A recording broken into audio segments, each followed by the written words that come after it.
اللہ کا نام لے کر شروع کرتا ہوں سبحان اللہ سبحان جو بڑے مہربان نہایت رحم والے ہیں۔ وہ اللہ اکیلا ہے جو نراکار ہے، جوالک ہے جو نرنجن ہے، ہمارے حبیب اور پوری انسانیت کے محبوب، جن کی یہاں یہ مزید سجائی گئی ہے۔ جناب محمد عارف صاحب، گورنر کیرلا مولانا حبیب حیدر صاحب، سوامی سارنگ جی مہاراج، خواتین و حضرات، آج انڈیا اسلامک کلچر سینٹر کے اس وسیع اور عریض تاریخی آڈیٹوریم میں اپنی جانب سے اور سینٹر کے تمام بھائی خواہوں کی جانب سے دل کی عطا گہرائیوں سے آپ سب کا میں استقبال کرتا ہوں۔ یہ ایک تاریخی دن ہے، دن انسانیت کے عظیم مسیح کو یاد کرنے کا، جس نے حق و باطل کے درمیان اپنی شہادت کے ذریعے سے ہمیشہ کے لیے واضح فرق دنیا کو بتا دیا۔ انسانیت کا وہ مسیح جس کے نانا کو دونوں جہاں کی قیادت دی گئی، جس کی ماں کو جنت کی عورتوں کا قائد اور رہبر بتایا گیا، جس کے بابا کو فاتح خیبر کا لقب ملا، جس کے بابا کے بارے میں رسول خدا نے کہا کہ میں علم کا شہر ہوں اور علی اس کا دروازہ ہے، سبحان اللہ سبحان اللہ، جس کے بارے میں رسول خدا واضح فرمان موجود ہے، جس کا دوست علی اس کے دوست ہیں، اس کے بارے میں رسول نے خود کہا حسین مجھ سے ہے اور میں حسین سے۔ سیدنا امام حسین کی عظمت کا اندازہ اس بات سے لگا سکتے ہیں کہ انہوں نے رسول خدا کی گود میں پرورش پائی۔ حسین وہ ہیں جن کے نانا کی تربیت مالک حقیقت سے خود کی اور مالک حقیقت تربیت یافتہ نانا سے حسین کی تربیت ملی۔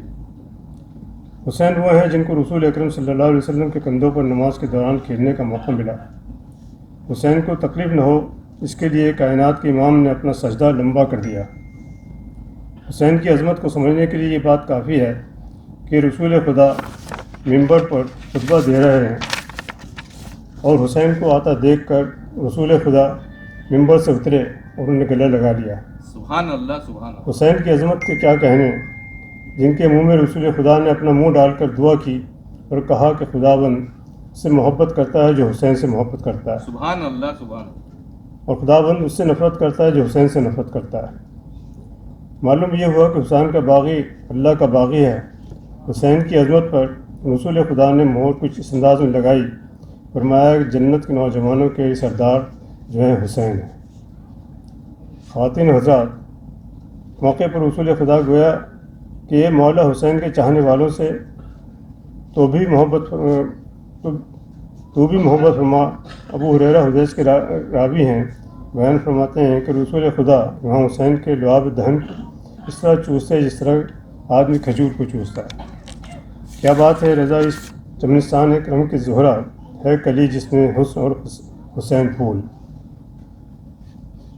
خواتین حضرات، امام حسین نے اپنی جان کی شہادت دے کر دنیا کو یہ پیغام دے دیا کہ مرد حق باطل سے ہرگز خوف کھا سکتا نہیں، کیا کہنے، سر کٹا سکتا ہے لیکن سر جھکا سکتا نہیں۔ سبحان اللہ سبحان اللہ، حسین کی زندگی میں رسول خدا کی زندگی عملی جھلک نظر آتی ہے، جہاں ایک کا کردار مصالحت اور مفاہمت والا تھا، دوسرے کا کردار دنیا کو یہ درس دینے کے لیے کافی ہے کہ باطل سے دبنے والے ایسما نہیں، 100 بار کر چکا ہے تو انتہا ہمارا۔ امام حسین کی زندگی چیز چکر ہم سے کہہ رہی ہے کہ جو بات تو ہے کہ ہستی مٹتی نہیں ہماری، صدیوں رہا دشمن دور زماں ہمارا۔ کیا بات، سبحان اللہ سبحان اللہ، معزز حاضرین، خواجہ امیری نے کیا خوب کہا ہے، حسین شاہ بھی ہیں بادشاہ بھی، حسین دین بھی ہیں اور دین پناہ بھی۔ مولانا محمد علی جوہر کے لفظوں میں ہم یہ کہہ سکتے ہیں کہ قتل حسین اصل میں مرگ یزید ہے، اسلام زندہ ہوتا ہے ہر کربلا کے بعد۔ یا یوں سمجھ لیے، نہ یزید کا وہ ستم رہا نہ ظلم ابن زیاد کا، جو رہا تو نام حسین کا جسے زندہ رکھتی ہے کربلا۔ خواتین حضرات، انڈیا اسلامک کلچر سینٹر کی سالوں سے روایت رہی ہے کہ ہم حسین ڈے کا اہتمام کرتے آئے ہیں۔ ہماری ہمیشہ سے یہ کوشش رہتی ہے کہ ہم سبھی محبان انسانیت سے امام حسین کو سنیں اور نہ صرف سنیں بلکہ کو اپنی زندگی میں نافذ بھی کریں۔ ہماری کوشش تبھی کامیاب ہوگی جب آپ میں سے موجود ہر ایک فرد اپنی طاقت اور قوت کے اعتبار سے اس کے لیے کوشش کرے۔ ہم اس وقت خود کو کامیاب سمجھیں گے جب ہم میں سے ہر ایک انسان کی زندگی عملی طور پر امام حسین کے نقش قدم پر ہو۔ سبحان اللہ سبحان ہمیں اس طرح کی محفلوں کو کھائے پیے اور چل دیے اوپر اٹھ کر عملی طور پر کچھ کرنے کے لیے لائق بننا چاہیے۔ امام حسین کی زندگی ہم سے کچھ کہتی ہے۔ امام حسین کی زندگی میں باطل کے خلاف سنگھرش اور جد و جہد شامل ہے۔ امام حسین کی شہادت ہمیں یہ بتاتی ہے کہ باطل وقتی طور سے کامیاب ہو سکتا ہے لیکن آخر میں جیت کس سچ کی ہوتی ہے۔ سبحان اللہ سبحان اس لیے ہم کہہ سکتے ہیں ستیہ میں جیتے، یا یوں کہہ سکتے ہیں ستیہ پریشان ہو سکتا ہے لیکن پراجیت نہیں۔ سبحان اللہ۔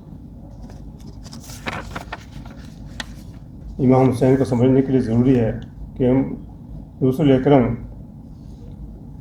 خدا سے محبت کی اور لگاؤ سمجھیں۔ آج ہم میں سے کچھ لوگ کئی بار حوصلہ ہار جاتے ہیں، کئی بار مایوس ہو جاتے ہیں، کئی بار اپنی زندگی سے ہارنے لگتے ہیں اور کئی بار ایک ہی رات میں پوری دنیا کو فتح کرنے کا ناممکن دعویٰ کرتے ہیں۔ لیکن امام حسین کی زندگی ہمیں یہ بتاتی ہے کہ ہمیں نہ ہارنا ہے اور نہ مایوس ہونا۔ سبحان اللہ اور سبحان قرآن نے بھی مایوسی سے دور رکھنے کے لیے ہم سے یہی کہا ہے۔ آج میں اسلامی کلچر سینٹر کی اس عظیم عمارت سے یہ پیغام دینا چاہتا ہوں کہ ہم امام حسین کے سچے عاشق ہیں، اور جو حسین کا عاشق ہو وہ ظلم اور جبر کے خلاف، ناانصافی اور عداوت کے خلاف کبھی حوصلہ نہیں ہار سکتا۔ سبحان اللہ سبحان اس اللہ۔ کا حوصلہ پہاڑ کی چٹان کی طرح ہمیشہ اٹل رہتا ہے۔ ہر ناانصافی کے خلاف ہم مسلسل جد و جہد جاری رکھیں گے۔ آپ یقین جانیے کہ جیت آخر میں سچ اور حق کی ہوتی ہے۔ تو پھر آئیے ہم اس بات کا عہد کریں کہ ہم اپنی اور اپنے ملک کی ترقی، خوشحالی اور سالمیت کے لیے لگاتار کامیابی کی کوشش کریں۔ اپنی آنے والی نسلوں کو وہ راستہ دکھائیں جو امام حسین کا راستہ ہے۔ انہیں تعلیم کے ساتھ ساتھ تربیت کے زیور سے بھی آراستہ کریں۔ سبحان اللہ سبحان انہیں حق اور باطل، سچ اور جھوٹ میں فرق سکھائیں، کیونکہ امام حسین کی زندگی ہمیں یہ بتاتی ہے کہ اللہ سچوں کے ساتھ ہے اور سچے لوگوں پر ہی اللہ کا انعام و اکرام ہوتا ہے۔ جھوٹے لوگ کبھی کامیاب نہیں ہو سکتے۔ اس بات کی ضمانت مالک نے خود قرآن شریف میں دی ہے۔ یقین جانیے کہ اگر ہم نے ایسا کیا تو میں یہ بات پورے فراغ سے، معذرت کے ساتھ دعوے سے کہہ سکتا ہوں کہ آنے والی نسلیں تم پر فخر کریں گے۔ لوگوں، جب بھی ان کو خیال آئے گا تم بھی حسین کے عاشق ہو۔ بہت بہت شکریہ۔